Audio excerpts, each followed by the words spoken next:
Interested in learning about wine, but not sure where to start? You're in the right place.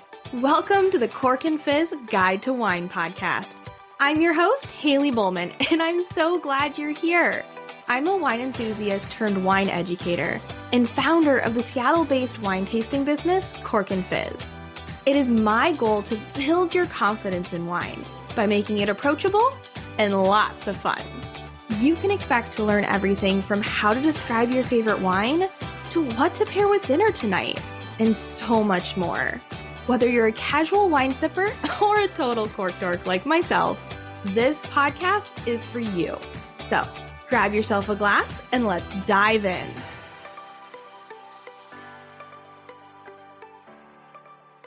Oh man, today's episode, I am so excited to share this with you. So every month with my Cork crew, I host a virtual community event. Sometimes these events are workshops hosted by myself or other talented people, but many times they're in the form of a Q&A with someone else in the wine world.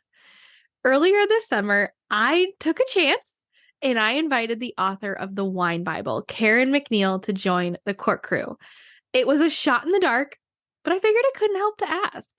Lo and behold, I got an email back from her asking what day and what time. I could not believe my eyes. I was mind blown. The Karen MacNeil would be talking to my Cork crew. If you're not familiar, no worries. I know we're not all crazy wine dorks like me. The Wine Bible is exactly what it sounds like. It's basically one of, if not the best wine resource book out there today. It was first published in 2001, but the third edition was just released in October of 2022.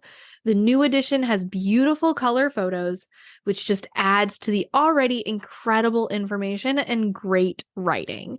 Like, it takes a lot to make a resource book really fun to read, and Karen does a great job. It's my go-to resource whenever I'm studying any style of wine. Karen is also an inspiration as a woman in wine and has led the way for more women to get a seat at the proverbial wine table. She's the only American to have won every major wine award given in the English language. These include the James Beard Award for Wine and Spirits Professional of the Year, the Louis Roederer Award, well, I probably didn't say his name right, for Best Consumer Wine Writing, and the International Wine and Spirits Award as the Global Wine Communicator of the Year. Time magazine called Karen America's Missionary of the Vine, and she has been named one of the 100 most influential people in wine. So, yeah, she's a pretty big deal. And now you're going to get to tune in to the Q&A hosted with the Cork crew. In this Q&A, she shares about her life, how she got into wine, and be sure to stick around to the end when she shares some of the best advice that I've heard for a simple thing that people can do when they want to start learning about wine. And of course, if you want to be a part of these conversations live and get to ask your questions, all you have to do is join the Cork crew. For $26 a month, you get access to community events just like this one and virtual tasting parties where we taste and explore 2 new wines every month. All right, let's get into it. Hope you enjoy. We're really glad you could come. So thankful you come and chat with us. That was really a shot in the dark when I reached out. I absolutely love the Wine Bible. Love your book. It's one of the first go-tos with my crew here, this Cork crew. When we're learning about wine, I always start with the Wine Bible and then go from there when I'm teaching them about different wines. So I want to be respectful of your time. So I figured we'd just dive right into questions and learning from you. And then if anybody in the group has questions, feel free to maybe introduce yourself right before you do your question, share like your name and where you're from. And then otherwise we'll just kind of dive right into questions if that sounds all right. Sounds great. Okay, so I figured might as well start with an introduction. Some of us are more familiar than others with your work, Karen. So do you just want to do like kind of a brief intro, who you are and maybe how you got into wine? God, that's an awfully big question. You're like, brief intro, sure. Yeah. You know, I think that it sounds too flippant to say that, you know, wine chose you in a way, but I often wonder as a wine writer and a wine teacher, sometimes I kind of jokingly think to myself, you know, great, you chose the 2 lowest paying professions in the entire universe, right? But the truth is that I always have loved wine and food. I started as a food writer in New York in the late 70s. Even you can't really start as a writer. It takes a long time, first of all, to become a good writer, and second of all, to get published. In my own case, I collected 324 rejection slips before my first article was published, which was on in the Village Voice, and it was on butter, of all things. And then it was a kind of slow, many-year build to writing about wine, because as you all would know, it takes a long time to understand wine well. And when I began, there was no internet. So if you were thinking about, okay, Montagny in France or Meursault or any place, like where were these places there, and what did they produce? There was no quickly jumping on Google and figuring it all out. You had to either have actually been there or interviewed someone in person who had. And so as a result of that, I think what I can teach in a wine class in 2 hours often took me 5 years to learn on my own. The good side about that, I suppose, is that when you do teach yourself, and when you do teach yourself really painstakingly that way, and the first wine Bible took 10 years to write, you really know your stuff. I mean, it's not like you whipped on to go Google, got an answer and there you are. So yeah, the one last part of this that I will tell is that when I was writing about food, but really very desperately wanting to also write about wine, I realized that there was no way I could master wine by just trying a single wine here and there. And I was still a very poor food writer. I didn't have a lot of money, and there was really no way in. In those days, there were no classes, even in New York City where I lived, and retailers didn't have classes. There was no way to taste. And all of the magazines in the country, everything written about wine was written by a small group of about 5 men. And they just controlled the entire country. Even magazines that you would think would have had a woman wine writer like Vogue or Good Housekeeping, one of these guys wrote their wine columns. And so one of them was a good friend of mine, and he knew how much I wanted to learn about wine and taste. And so he asked the others if I could come and taste with them. And they were tasting wine every week. From the Chianti producers would fly in on Monday, and the Bordelais producers would fly in on Wednesday. It was astounding. Anyway, they took a vote, and they decided that I could taste with them on one condition, and that was that I not talk. And so I tasted with those guys for, 5 or 6 years and didn't talk. I didn't want to give my opinion. As far as I was concerned, I didn't have a valid opinion yet. But what I wanted to do was ask questions, right? Because again, as you know, the more you know about wine, your list of questions doesn't get smaller, it gets bigger. And so I was desperate to ask these guys questions, and they knew so much. But anyway, I had to kind of piece it together for myself. And the final upshot of this was something quite good, which was that I remembered so clearly and acutely, and sometimes even painfully, what it meant to not understand wine. And so when I began to write about it, I began to write about it in a very different way. All of these men wrote in sort of the old British, let me tell you what I know kind of way. And the Wine Bible was a very different kind of book. I was on the reader's side. It was very conversational. And it really launched a different genre of kind of wine writing. So, and I sometimes kind of smile that the Wine Bible has outsold any book that any of those guys has ever written. Oh, you can smile big on that one.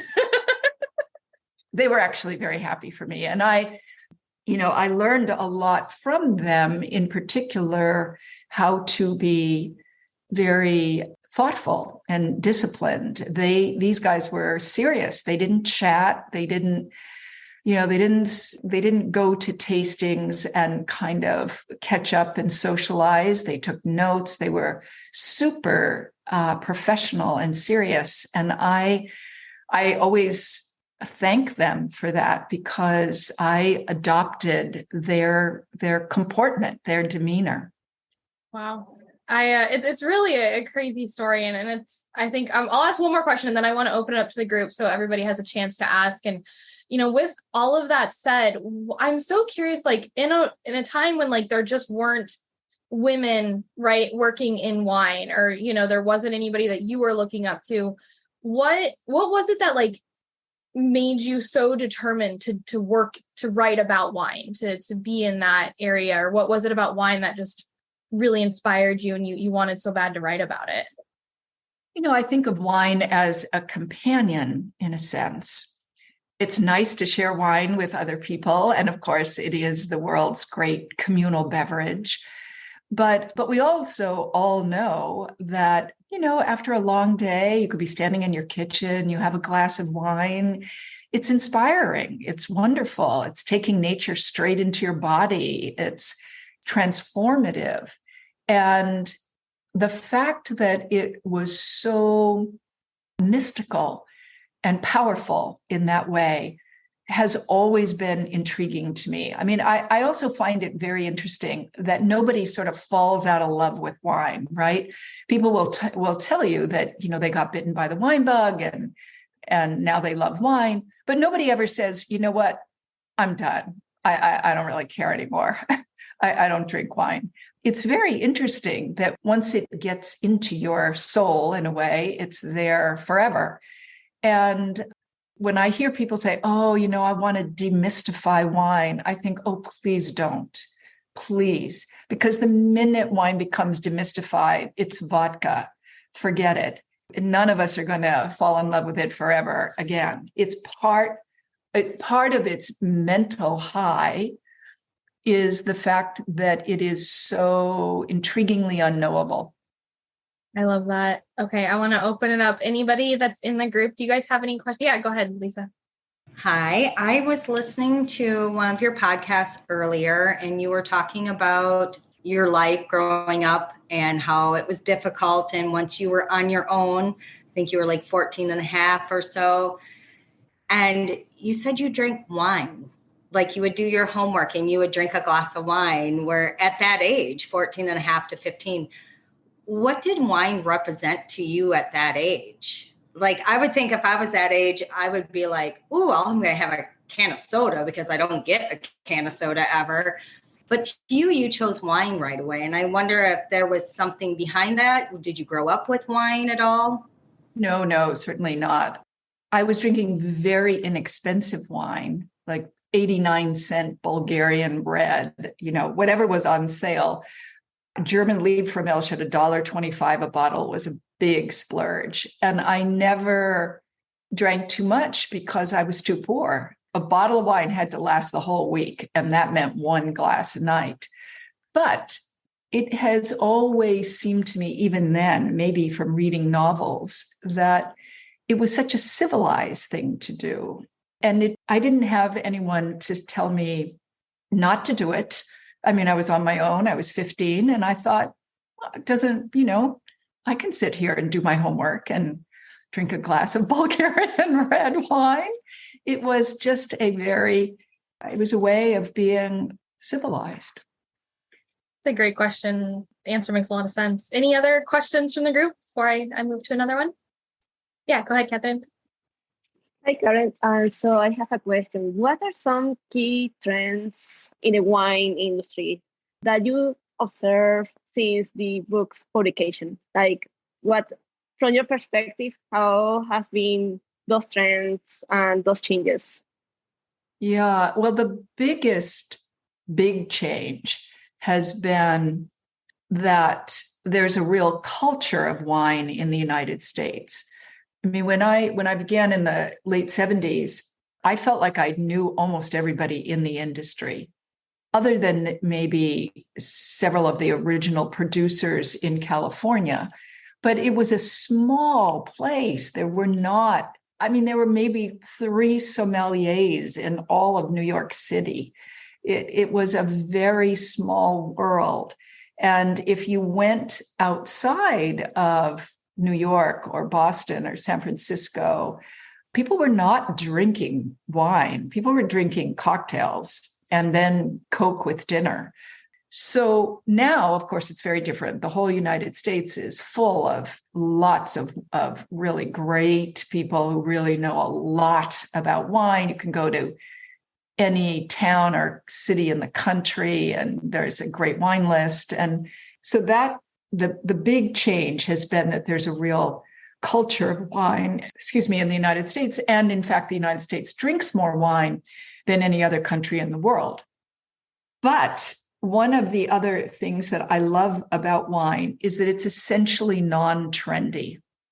You know, every year in January, some magazine editor will say, "Can you write like what are the upcoming trends on wine?" And I always write back and say, there aren't any. Wine is essentially non-trendy, thank God. I mean, you could argue maybe that in the last 3 years, natural wine has been in the news a lot. And in the last probably 7 years, there's been a big resurgence of love of rosé wines. Those things are true. But wine is not like fashion. It does not change season to season because it takes too long to plant, right? It's 10 years after you plant a vineyard before you have revenue coming from that vineyard. You may have grapes after 4 years, but you don't have revenue. So it's essentially a non-trendy entity. And I love that fact about it. All right. I have a question from one of the gals who couldn't be here. She's traveling right now. She's going to try to call in, but she said connection was not great. But she sent some questions. And one of hers was, what wine region surprised you or impressed you the most throughout your journey when you were writing your book? Yeah, I think that the one of the most amazing areas for wine is Champagne. And the reason Champagne is so amazing is that the place itself is diametrically opposed to what the wine represents. The wine represents, energy and good feelings and celebration and all those kinds of things. But Champagne was, especially during World War I and II, right in the demilitarized zone. I mean, it was completely devastated in both of those wars.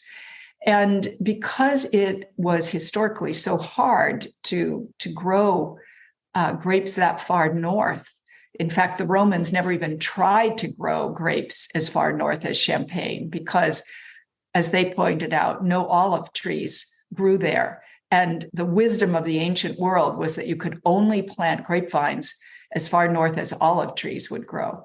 So here you have this very celebratory wine, but the people themselves are kind of almost depressive. It's a really serious place with a lot of kind of dark psychology behind it.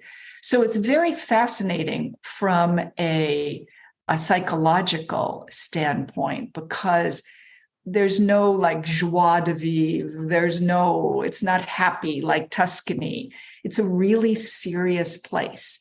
And I loved that dichotomy. Wow, so cool. Do Do you ever feel like you're stuck in a rut, doing the same old thing day in and day out? You wake up, go to work, come home, go to bed, and repeat. When life gets busy, it can be easy to fall into that routine and forget how important it is to prioritize joy and fun. But what if I told you there was a way to break out of that cycle? A way to bring more excitement and adventure into your life. And it involves one of the most wonderful things in the world, wine. Introducing my Cork Crew Virtual Tasting Club. This is not your ordinary wine club. This is a community of people who are passionate about exploring new flavors, learning about different wine styles, and having fun along the way. Each month, we'll select 2 styles of wine to focus on. We'll taste them together virtually, all while learning more about the regions that the wines are from and the grapes that make the wine. You'll also have the opportunity to meet winemakers, sommeliers, and other wine professionals through our monthly community events. But it's not just about the wine. It's about breaking out of your routine, trying new things, and having a little fun. Imagine being able to impress your friends at your next dinner party with your newfound wine knowledge. Feeling confident when you walk into a wine shop, knowing exactly what to look for and what you'll enjoy. Imagine adding a little bit of excitement to your everyday life. So why not do something for you? Come join the Cork Crew Virtual Tasting Club and start exploring the endless sea of discovery and joy that is the world of wine.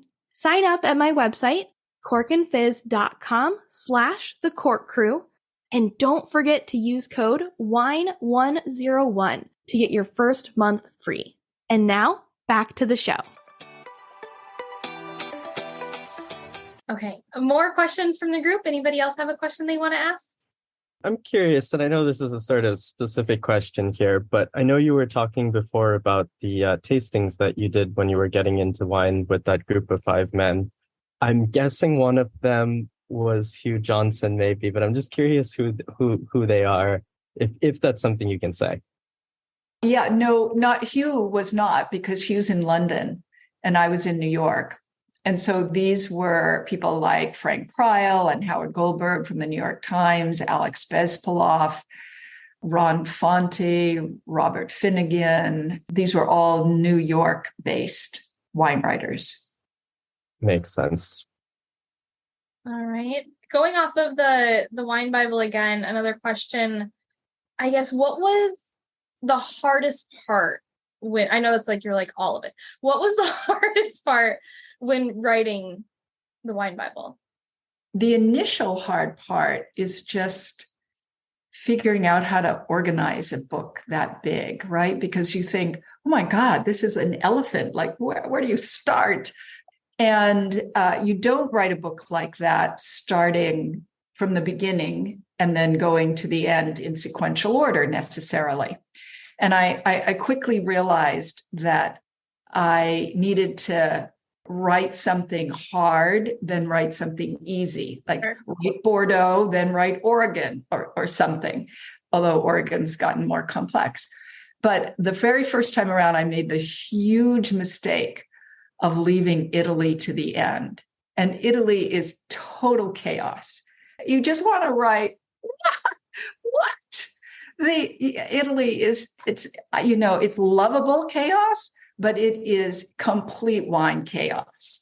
And trying to make sense of Italy was, this time I just finished the 3rd edition this past fall. It came out. This time I put Italy really close to the front of my writing, because I'm like, Italy's going to put me right over the edge again. I know it. And so you can do Italy and then Germany back to back, though, because the Germans are so good. It's complicated, but they're exact about it. Whereas Italy, yeah.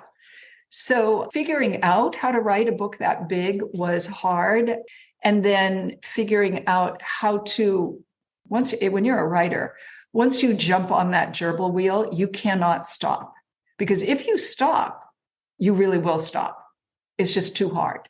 So you also have to know that you're now going to set aside 4 or 5 years of your life, in addition to running your business, and you're going to keep going because you have to sustain that kind of energy. One of the things that I invented in the Wine Bible, and now a lot of books do, is have all these hundreds of side boxes.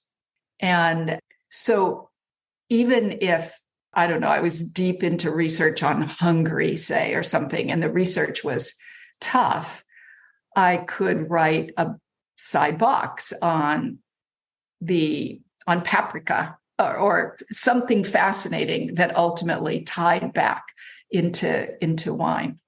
So, I mean, I have my own, I'm a really intense researcher, and I'm kind of maniacal about research. So I have my own kind of intense way of doing that. But once you start, I knew early on that once I started, I had to keep going. That is fair. Wow. Other questions from the group as we're getting kind of towards the end here? I was just wondering, how many of the places have you visited that you have written about? All of them. You have gone to all of them. I need to go back again to a lot of them because a lot of them are changing radically now. And so before I would ever do Wine Bible 4, I feel like I'm still recovering from Wine Bible 3. But yeah, and of course, during COVID, I couldn't go. So probably none of us have traveled very much in the last 3 years, but I'm anxious to start going again. What's the country kind of at the top of that list, or the wine region, I should say, at the top of the list that you think has had like the biggest change since you visited? Probably Sicily. Sicily was, it made tons and tons. For many years, it was the biggest producer in Italy, but it was also a very poor part of Italy, and mostly cheap wine was made there.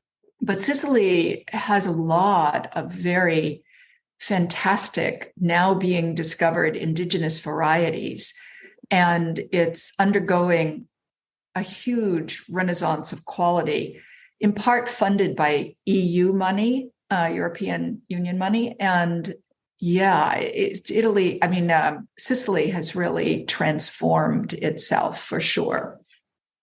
Cool. So fun. Okay. Well, we're just about at time. Catherine, I saw you unmuted yourself. Did you have any other questions to ask before we go? Yeah, one more. What advice do you have for someone looking to deepen their appreciation to the wine, but they just want to be, and it's not covered in your book, but just want to be kind of enthusiastic? I think there are two things that I would say. One is that we all try to kind of advance our knowledge, whether deeply or even just lightly, by just having some wine with dinner, and maybe we choose a different wine, and maybe occasionally we taste with friends. But that's really hard to do because you never develop a frame of reference. So I always suggest to people who are learning about wine that they, find a retail store or an online retail place, and for a month, say, or maybe even better, 2 months, drink only the wine from one place. Could be any place. Doesn't matter. Spain, New Zealand, could be any place, but only drink wine from that place. And then in 2 months, go to another place and do this for 2 years. In 2 years, you will realize that, you have a feel for Spanish wine. Because you developed your palate by only thinking about that wine. And it's when one night you have New Zealand, and the next night you have Italy, and the next night you have France. Your head never organizes all of those taste memories in a way that is helpful. And the second thing is, if you can, instead of at least a few times a week, don't have one wine, have two. Whenever you have two wines, whether you even want to or not, you'll find yourself comparing them, right? You'll be like, oh, this one's really very tannic, and this one's really acidic, or whatever it is. And it's hard to do that with one wine. With one wine, it takes a lot of practice to be able to taste a single wine without anything to compare it to and really know what's going on. We're all always better in comparative sets. So those two things, I think, are really helpful in establishing a kind of taste memory, so that when you then go to a restaurant and you look at the wine list, you're like, ooh, I know this wine. I know what it tastes like. A wine list is always a good barometer of that. Also, thank you, Karen. Yeah, what a great question and such a good answer. I love how approachable those are too, right? Just trying wine. I've heard that before of like focusing on one region and just trying those wines, or just trying one variety. And then the comparison. Yeah, I think that's super fun. Well, I just want to say thank you, Karen, for joining us. I want to be respectful of your time, but also as if there's anything else you want to share, I'll make sure I have a follow-up email coming up. I'll let everybody know about the newsletter that you send out every week so folks can join that. But is there anything else you want to share with this group? Anything coming up in your world? Well, are you all in the wine business, or you're all consumers who love wine? Mostly consumers that love wine. Some of us are taking it maybe a little further into the hobby world, probably more wine enthusiasts than working in the wine world. That's very good. Yeah. It's, if you are ever, interested in getting into the wine business, the one thing that I notice a lot is that people begin to think about that idea, but then they kind of walk around the pool for years. And you can't do that. You just have to jump in the pool. It does not matter even where. It could be the simplest thing, right? But because there is no path. I mean, I myself had no path, right? I created my own path by doing. And so I know it's enticing to think maybe that, oh, you have to do X first, or you have to go to Y school, or you have to get a WSET number 2, or none of that is important. What's important is to just jump in the pool anywhere and start. Great advice. All right. Thank you again so much, Karen, for joining. Really loved learning from you. It was really an honor. Like I said, the book is life-changing, and it was so fun to get to talk to you. Thank you. My pleasure. I hope you enjoyed this episode of the Cork and Fizz Guide to Wine podcast. If you have not already, go check out the Wine Bible. It is an amazing resource, and Karen just does such a beautiful job of sharing the information about the wine and making it approachable, but also making it interesting. There are sections in there she kind of talked about where like it was important for her to not just talk about the wine, but to talk about the culture as well. And hey, if you liked this sneak peek into the Cork crew, I'd love for you to join for the real thing. Head to my website, corkandfizz.com/the Cork crew to join today and use code WINE101 to get your first month free. If you love this episode as much as I did, you know the drill. Please take a second, rate it, leave a review, take a screenshot, share it on your social media, and of course, share it with all the wine lovers in your life so they can listen as well. In next week's episode, I'll be sharing some new wines for you to try, but there's a little twist. They're going to be based off of your favorites. So if you find yourself wanting to try something new but aren't sure where to start, this episode will be for you. Thanks again for listening, and as a thank you, I'd like to share my free shopping guide, 15 wines under $15. Simply head to my website, corkandfizz.com, scroll to the bottom, and join my mailing list. Cheers!